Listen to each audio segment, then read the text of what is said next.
Good morning, everyone. Welcome to the Tuesday at NRF's Big Show.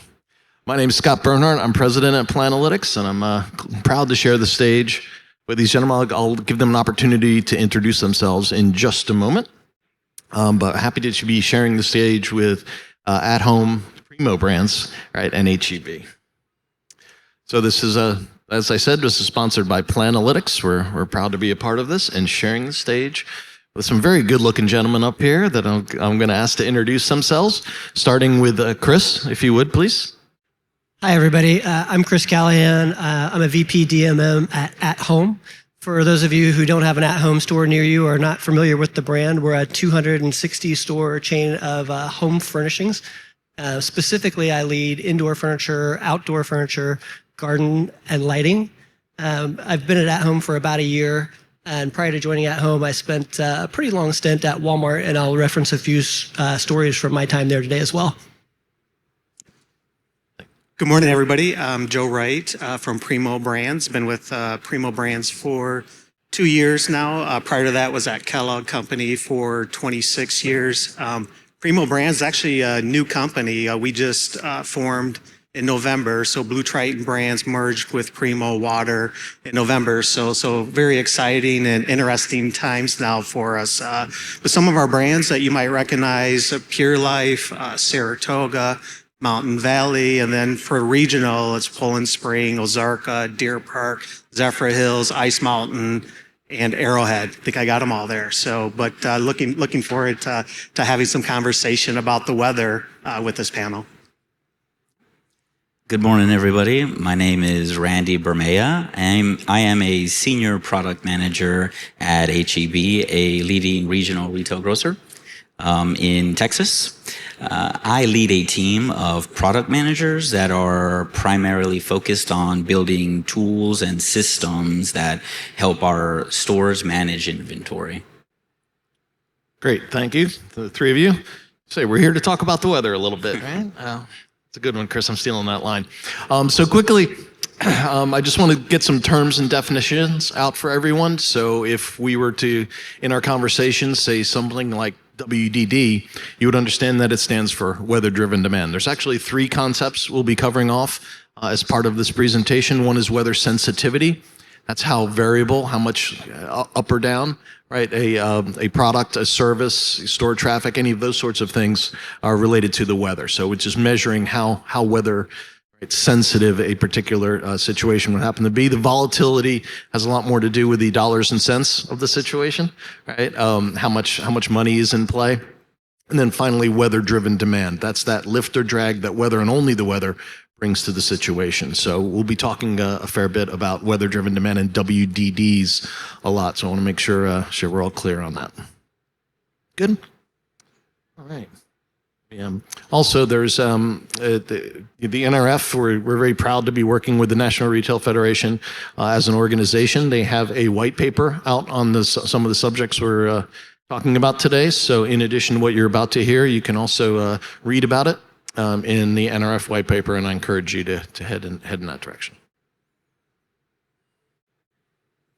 Sorry, guys. Okay, let's go ahead and get started. I have a few questions for our panelists. Randy, I'm going to start with you. All right. HEB, right? A very popular grocer. Congratulations, by the way, on the dunnhumby win. I very much appreciate that. Thank you. It's a great organization. It's very popular in Texas. But we are talking about Texas here, right? Texas gets some weather, right? That's right. You guys certainly do. So hurricanes, snowstorms, ice storms, tornadoes, right? So HEB has to be very weather aware, right, in order to serve the customers as well as you do. So how does HEB leverage analytics in the days leading up to a major or extreme weather event to get ahead of expected demand spikes and to ensure that the stores are ready and the products are there for the shoppers to buy? Yeah, absolutely, Scott. But first of all, thank you for inviting me to be a part of this panel. I'm really excited about the conversation we're going to have today around weather. At HEB, we recognize that extreme weather events are critical moments for our customers and for our communities. With the help of our friends at Planalytics, we are able to leverage insights around weather-driven demand analytics to help us better understand shopping patterns leading into, during, and exiting some of these events.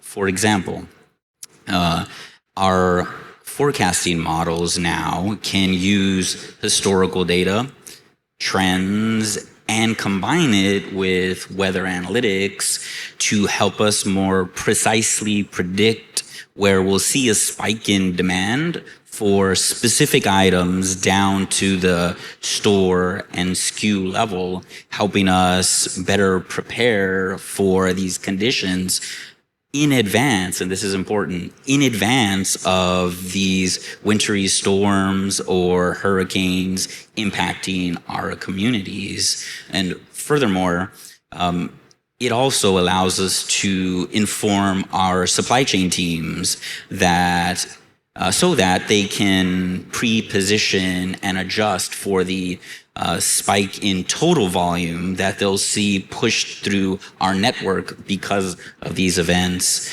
Scott, it's just, we feel like it's a responsibility that we have to use data in the right way to help us prepare and be aware and be one step ahead of these significant conditions so that we can position our stores and our partners to support our local communities in those times when they absolutely need it the most. Yeah, nice to know about the weather, but it's more important to do something about it. That's right. So it's great to do something about it to the benefit of your shoppers. Right. Okay. It's great stuff. Thank you, Randy.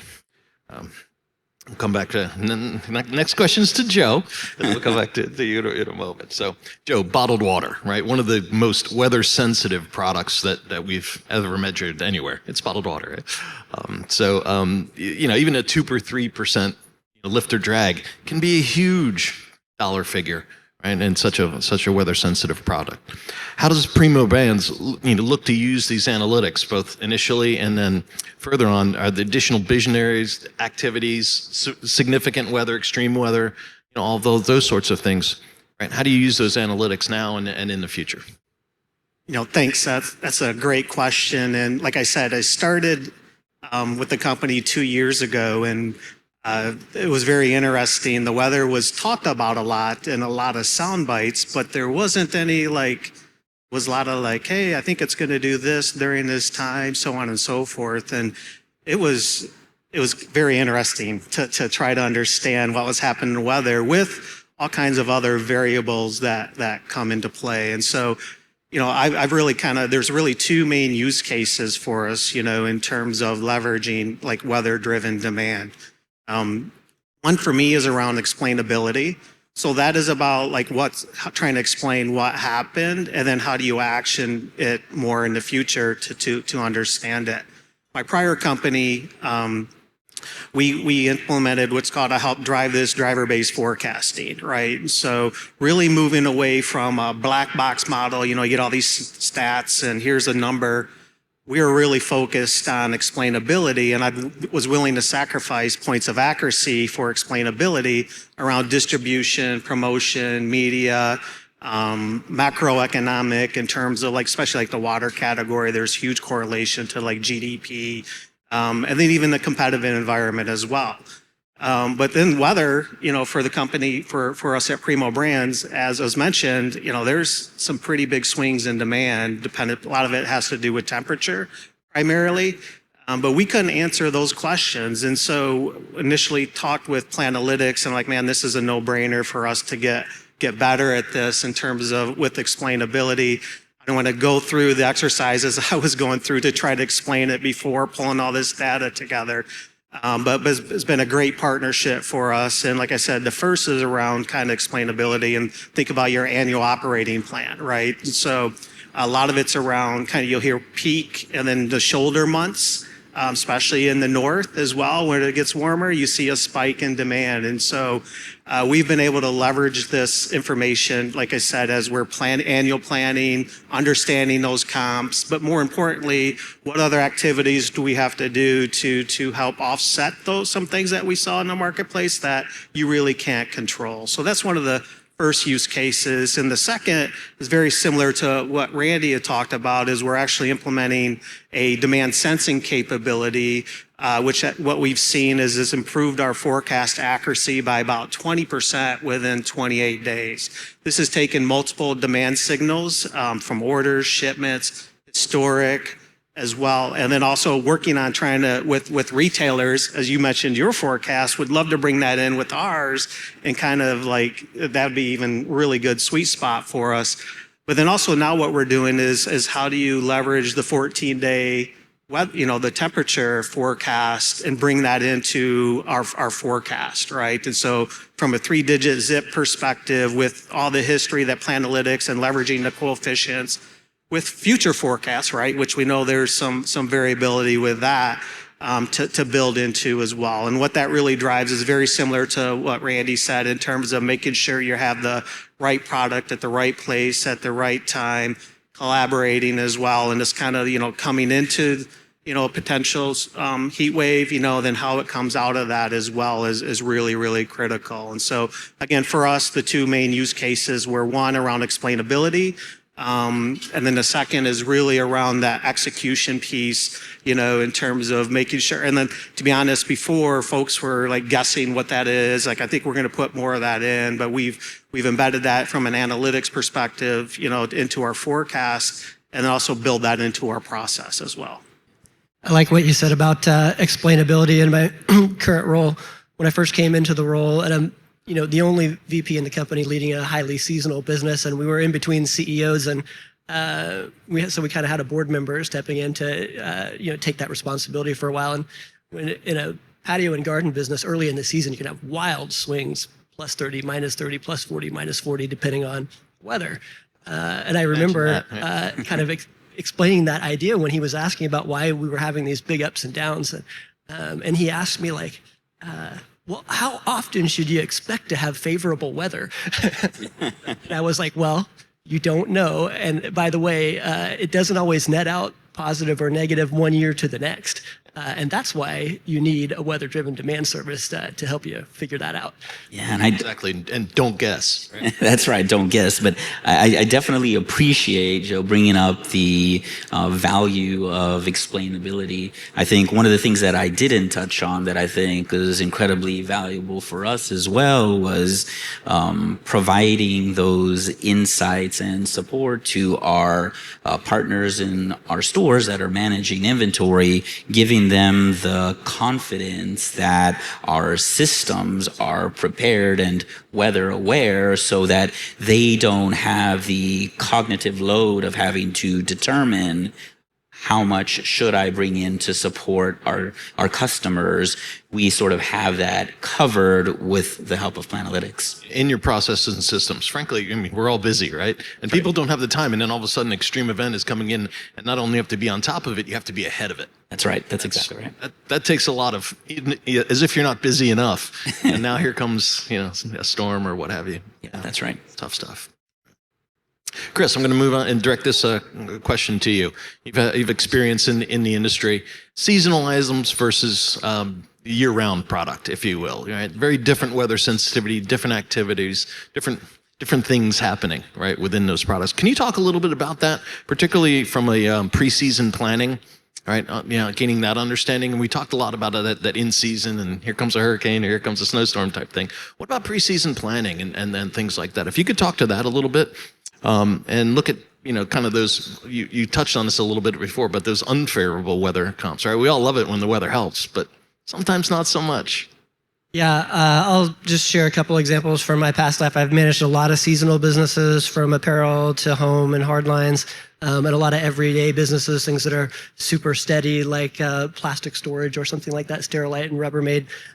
One role I had in the past was I managed a big portion of the men's apparel business at Walmart, and some of those businesses are super seasonal. You think about a business like men's shorts. That's really a business that happens from about February through July. It's a relatively short season. Just like I said, in the patio and garden business, in the early part of that, you can have wild swings up and down with the weather. And so we really put a lot of time in advance of the season looking at what was the historical weather-driven demand so that we could kind of get back to a normal profile and make sure that we were bringing in the merchandise at the appropriate time.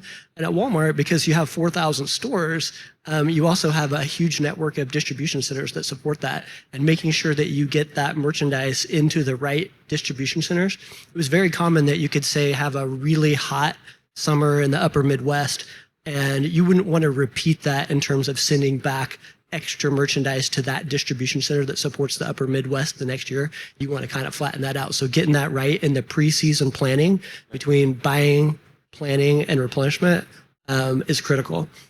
So in my current role at home, we don't have 4,000 stores. We have 250. We don't have a large distribution center network. We have 2 cross-dock facilities. And so on one hand, it's much simpler to plan that out from a preseason perspective to make sure that you're getting that merchandise where it belongs. But on the other hand, if you don't get it right, it's not just 20% of your sales at stake, it's everything at stake. So getting it right in the preseason is critical. And the expectation to get those weekly plans correct is high. And if you're not factoring in, all of that historical weather-driven demand, in addition to the holiday flips and all that, you're not going to get it right. And a lot of times those big weather events, they love to intersect with those holiday flips like Easter and Memorial Day, which makes your job even a little more difficult. So when you're in a highly seasonal business like a men's shorts or like a patio, far different from, managing Rubbermaid storage, which really just gets a lift or a decline based on the overall traffic of the store and the site. Especially something like patio, you only want to move it once. You can't afford, frankly, to have to move that more than once. Yeah. Of course, if we get stuff in the wrong cross-dock facility based on where the weather's happening, we could, in theory, move it to another one. But you're really wiping out a huge chunk of your gross margin in order to do that. So better to just make sure you're planning for the weather in advance as well as you can. Yeah, get it right the first time. I love that. All right, Randy, we talked a lot about the extreme weather. What about the day-to-day weather? Can you talk a little bit about what HEB does from a replenishment's perspective for the day in, day out, keeping the customer happy, right? They're walking in with high expectation because it's an HEB. How do you meet that? That's where the weather is variable from time to time. Yeah, absolutely. It's very important to us. So we understand that weather doesn't just influence shopping during extreme weather events. We know that weather can also shape daily consumer behavior in sometimes subtle but very measurable ways. For example, at a macro level, we can use weather insights to help us correlate how rainy days might dampen foot traffic in our stores or minimize demand or depress demand across specific categories in our store. At a micro level, we can better understand how something like unseasonably warm weather during winter months in Texas might lead our customers to go buy more grilling items in certain areas of our stores. I mean, in Texas, we love our barbecue, we love to grill, and not a lot gets in our way, not even weather. But it's really important for us to be able to take those insights and make sure that they are installed throughout our replenishment process, so that we can ensure that our inventory on our shelves is matching what our customers are looking for all year round, not just during extreme events. And that's really important for us. Yeah, keeping those shelves full and yeah, absolutely, and the customer happy. Yeah. So I'm going to switch back to extreme events a little bit for you, Joe, and ask you a question around that. So, back in the 80s, it used to be once every 4 months we would have a $1 billion weather event. Now it's in the U.S. Now it's once every 3 weeks. right? How does Primo handle that? I mean, bottled water is a critical component both before and after some of these severe events, right? What does Primo Brands do about it? Can you talk a little bit about that? Yeah. First, it's unfortunate we have hurricanes and affects a lot of folks. And for us, one thing about hurricanes, you kind of know that they're coming as well. So it's not like an immediate extreme event and stuff. But the big piece for us has been, we've had policy and procedures over the years, in terms of, coming into hurricane season, making sure that we've got like appropriate inventory. We're working with our retail partners in terms of just programs to make sure, like when these unfortunate events happen, that we're prepared both, coming into the event or the hurricane and then how we come out of it as well. But then also, working with relief programs also, making sure that we have that set up. So we've had pretty well established processes around that. The big piece is, if the hurricanes don't come, we've built a little bit of inventory. How do you work through that? And so that's where we're starting to use the weather-driven demand to help understand that a bit, along with all those other variables that I talked about earlier that drive demand variability are critical. And like I said, we've been able to use, just from an explainability perspective of what happens during certain times, how that happens. Well, not even weather-driven, but like another example, it's probably off topic a little bit, but like, the port strike that happened, last October, holy cow, how much people panic bought there too. Like it was just very interesting. So there's always dealing with something, in terms of just driving that demand. But then, for us is the more we can build this in, and kind of as Randy talked about, with his folks, is building the trust. Like, hey, we've built this into the forecast, it's into the plan, but it's more important how you actioning it as well, in terms of driving that. But from a hurricane piece, we've had stuff pretty well established. It's just, it helps us a lot with kind of, again, explainability and what it looks like going into it and coming out of it. Yeah. Unfortunately, you've had a lot of experience, right, with hurricanes. They just keep happening. Sorry, Chris. Yeah, no, just share a quick story. This is 2025, so this is the 20-year anniversary of Hurricane Katrina. And I remember when I first started at Walmart, I actually started that summer of 2025. I was an entry-level associate, and I remember that after Hurricane Katrina and the hours after that, our CEO, Lee Scott, made the decision that Walmart was going to do something really big to react to that. And I just remember those pictures of miles of Walmart trucks heading into Louisiana after that event. And, back then there was no emergency operations center. It was very, scrappy. Yeah. Right. And in the years since then, that's gotten like really sophisticated emergency operations center and reactions to that. And although they are not using Planalytics in the emergency operations centers, all of the buying teams that support that with the critical merchandise, think about diapers and formula and water and things like that, reacting to these, not just hurricanes, but tornadoes and all the things that are happening around the country from an extreme weather perspective. They're leveraging Planalytics to react to that and make sure that they've got all the merchandise in the right distribution centers. You think about over 60 distribution centers. It's complicated to make sure that things are right where they need to be, right when they need to be there. Yeah, positioning it, getting it ready is a big part of that battle. Yeah. Right, positioning it right and then going. All right, Chris, speaking of, we talked a little bit, and you spoke earlier about preseason planning and things like that. What about in season at home and frankly across the industry, right? What do you do about the weather, right? Is it allocation, replenishment, pricing, promos, things like that, right? How best do you handle it?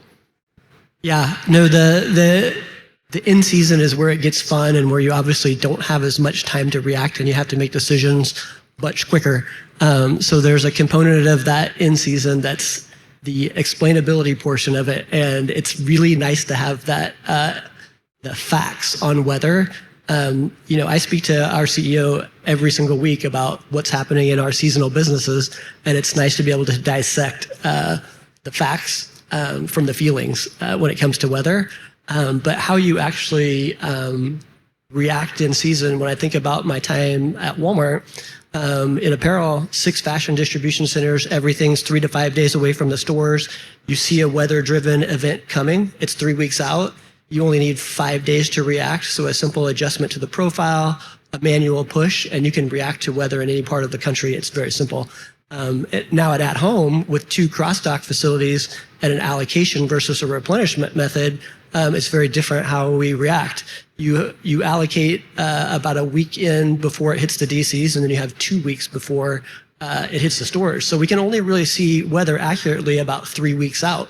And obviously 1 + 2 is 3. So we can't quite react in the same way that we could at Walmart. But if you think about your patio furniture is going to have a huge sell-through in one region of the country 3 weeks out, if you can at least get there to replenish right after the event so that you don't miss sales coming out of it, that's a really big deal. And that makes a big deal in hitting your plan. I mean, you think about in retail, you're fighting for a 4, a 5, a 6% increase.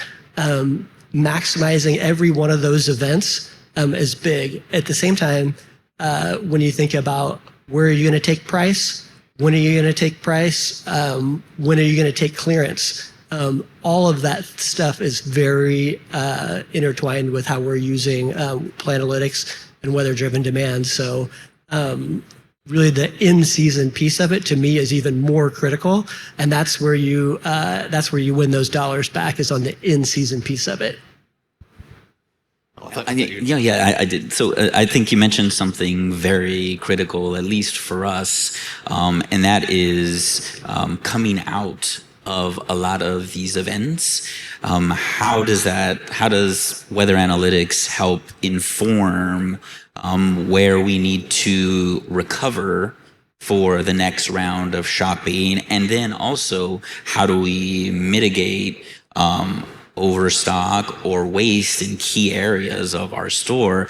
And with the use of weather analytics, we're able to better come out of those events, better prepared, and our stores are positioned appropriately to support the right areas of the business and our customers appropriately.